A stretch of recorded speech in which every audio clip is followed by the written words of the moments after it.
So hey everyone, this is going to be a very short video. Not very short, but it is going to be relatively a very short video to quickly understand vectors in C++. And vectors, let's just introduce what a vector is. So vector is a part of STL in C++, which is the standard template library. Now what is a vector? So since we know what arrays are, and we know the drawbacks of array. So what is the major drawback of array? When we initialize an array with a size, we cannot increase the size even if we want to, right? We cannot increase the size of an array at all. Okay. And whenever the memory is allocated, it is not contiguous memory allocation. Okay. We have to allocate the memory dynamically, manually. It does not happen automatically, it happens manually. We have to do it. Only then it stores the elements in a dynamic way, right? In contiguous memory locations. So what is the benefit of using vector as a data structure? Now, vector is dynamic in nature, which means we can increase the size of the vector whenever we want. So we can basically grow or shrink the vector depending on our needs during runtime. Okay, so unlike normal arrays, we do not have to specify the size of the vector in the beginning. And even if we do specify the size of the vector at the beginning, it makes no difference. We can still increase the size of the vector or decrease the size of the vector as per our needs. The second most important thing is that vectors handle the dynamic memory allocation on its own. It stores the elements in dynamic, it stores the elements in the memory dynamically. Okay, in contiguous memory locations. We do not have to do it manually, it happens automatically. And if we, you must be having a question. Suppose we have declared a vector with size 5 and we store in 5 elements. If we push in the 6 elements, how do we know whether there is a space available dynamically, if there is some sort of space available in contiguous memory location? So what the computer is going to do at that time, it is going to allocate a new memory, a bigger memory to store those elements. So let's not go that deep. That's just a very small introduction to what a vector is and why do we use a vector, how is it beneficial, how is it different from an array. Right, so we're going to discuss some basic functions of vectors, that is pushback, how do we access elements, the erase function. The erase function, it, as the name suggests, it erases, it removes the elements. Insert function, it inserts the elements. Pop back, obviously, what do you know pop? By pop, when you hear pop, you understand it, oh, it is from the word stack. It is from the data structure stack. It removes the topmost element. So we are going to see that. Swap, it is going to swap. We know clear, it is going to clear it. Empty essentially means the same thing, but what it does in terms of vector, we're going to talk about it. So there are 3 ways to declare a vector. We can do it in 3 ways. One, we can declare an empty vector, and if we are going to print it, we are going to get an empty vector like this. If we're going to declare a vector with size 5, and when we print this, all the 5 indices will contain the value 0. During an initialization, automatically all the values will be 0. If I create a vector with size 5 and pass 100 as a value, or any value, be it 5, be it 10, be it any value, be it, let it vary, then I'm going to get that value at all the indices I have declared it with the size. If I've declared 10 as a size, then I'm going to get 100 values here. Okay, I hope this much is understood. This is how the declaration works. Now talking about the pushback function, what does pushback do? It pushes the element, okay, it pushes the element at the end of the vector. Vector v is initially empty and I do v dot push underscore back 10. It is going to push 10 into the vector. If I do v dot push back 20, it is going to push 20 after the last element in that vector. So it is going to be 10, 20. If I do v dot push back, 30, it is going to do this. If I do v dot push, v dot pop back, v dot pop underscore back, it is going to pop the last element. It is going to remove the last element. If I do it again, it is again going to remove the last element. So we have understood what pushback and pop back does. Okay.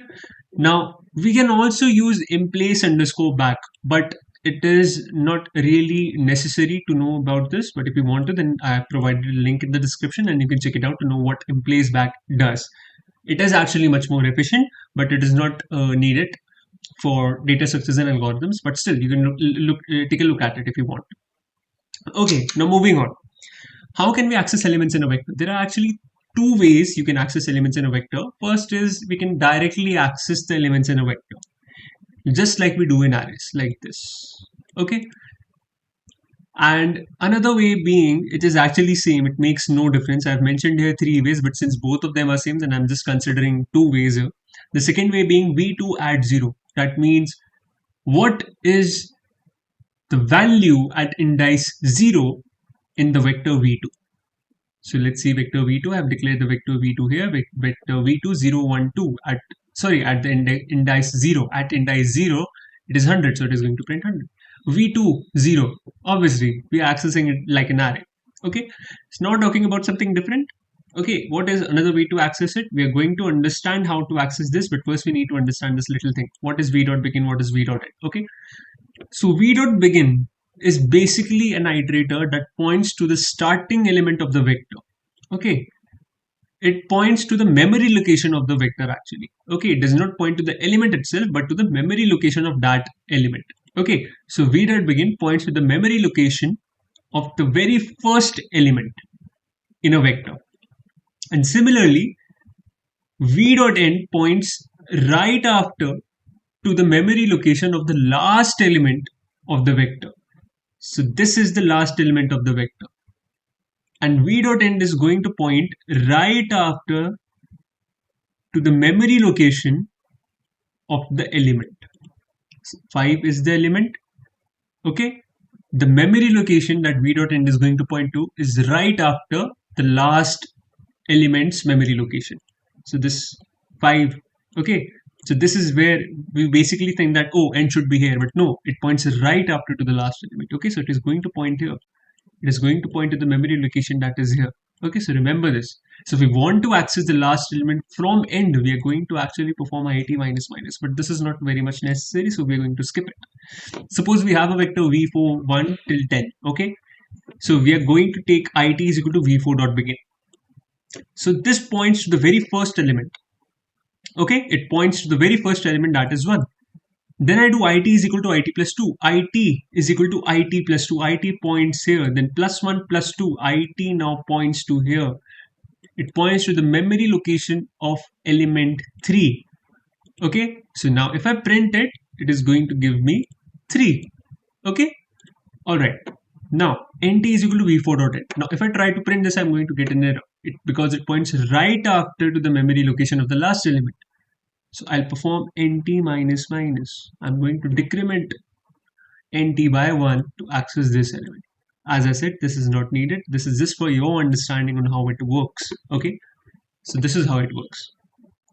Alright. Now, what is auto here? You must be thinking, what is auto here? Auto here, what it does, it automatically detects the data type that this variable contains. Okay, suppose I write auto x is equal to 25. It is going to detect that x is a data type of integer. Okay, if I write in hello, it is going to detect that x stores a string. So data type of x is string. I hope this is very much understood. It automatically basically detects the data type that it holds or that it stores.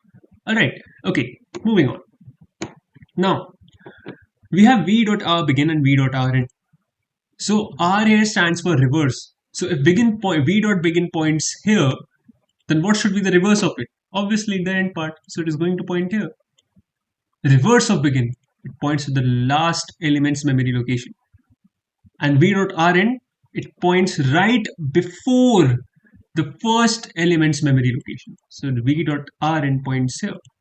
So now if you want to print the vector, okay, if you want to print the vector through the last element, if you want to traverse the vector from the last element like 10, 9, 8, 7, 6, 5, 4, 3, 2, 1, then we're going to use this. It's simply going to print the vector in the backwards direction. So this is highly efficient. Okay, this is highly efficient. Okay, now erase. Obviously, it erases the elements. So if I do v dot erase, v dot begin plus 2.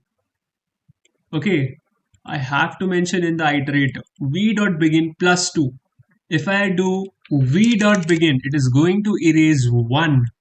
But since I have done v dot begin plus 2, it is going to erase the vector two steps after v dot begin. V dot begin points here. So 1, 2, it is going to remove 3. 3 was here, it is going to remove 3. So this is an output. V dot begin 1, 2, it is going to remove 3. Now we get this. Okay. Now v dot erase v4 dot begin plus 1. Okay, v dot begin plus 1, v dot begin plus 1, 2. From 2 to v dot begin plus 3. V dot begin plus 3 from 2. So 0, 1, 2, 3. So it is going to remove 2 and 4. It is not going to remove 5. It removes till the element which occurs before the element we mentioned. Just like it works in Python for loops. It goes till the element. It does not include the element. So v dot begin plus 1 till v dot begin plus 3. It is going to remove all the elements before this from the starting location, including the starting location, but excluding the ending location. Okay. So we are going to get this now. 1, 5, 6, 7, 8, 9, 10. Okay. All right. Now what does insert do? Now insert does the same thing as pushback. It pushes the element inside the vector. It inserts the element inside the vector. But what does insert essentially do, which makes it different than pushback? So what insert here does is that we can insert the value at any index we want to. We can insert the value at any index we want to. Now I'll give you an example of this. Suppose I have this 2, 2, 10, 20. Okay, and I print this. And now I've written here v dot insert v dot begin plus 1, 3, 100. So I'll just keep it 100 here. Okay. So I'm inserting 100 at an index 1. Okay, so what do I get here as an output? You see I get 2, 100, 2, 10, 20. It does not replace the value, it inserts the value. Now what was the 3 thing that I removed here? So 1, 3, 100. What does it do? So I'm basically including 3 values of 100 at this index, starting from this index. So now if I run this program, I'm going to get this. I'm going to get 300 values. So this is what it does. The starting position, the number of values, and the value that I'm inserting. Okay, so this is what I do. Now talking about pop back. We already have discussed pop back. It removes the last element. If I'm having this 1, 5, 6, 7, 8, 9, 10, then if I do v dot pop underscore back, then I'm going to pop 10. If I perform the operation again, I'm going to pop 9. If I'm going to perform the operation again, I'm going to pop 8. Okay. And what does swap do? Again, just the way the function tells what does it mean? It swaps the values. If v1 is 1, 2 and v2 is 3, 4, and if I write the function v1 dot swap v2, so v1 holds this value and v2 holds this value after this function. Okay. Now, what does the clear function do? What does the clear function do? So clear function essentially clears the whole vector. What does the clear vector do? So if I have this, like I've written it here, let's say I have this as an array. And if I want to clear this up, what I'll do, I'll just simply write this function v.clear. It is going to empty the whole vector. If I print this, you can see it here. It empties the whole vector. Okay? It empties the whole vector. And the last function to discuss for vector is empty. What does empty do? It checks whether the vector is empty or it is not empty. If it is empty, it is going to return us 1, true. If it is not empty, it is going to return us 0, that is false. So that is all for vectors, all for what we have discussed, all the functions we have discussed, and this is essentially what is needed to solve any problem related to data structures, right? For array-like problems. Okay. Thanks for watching. Hit this up if you want to, and goodbye.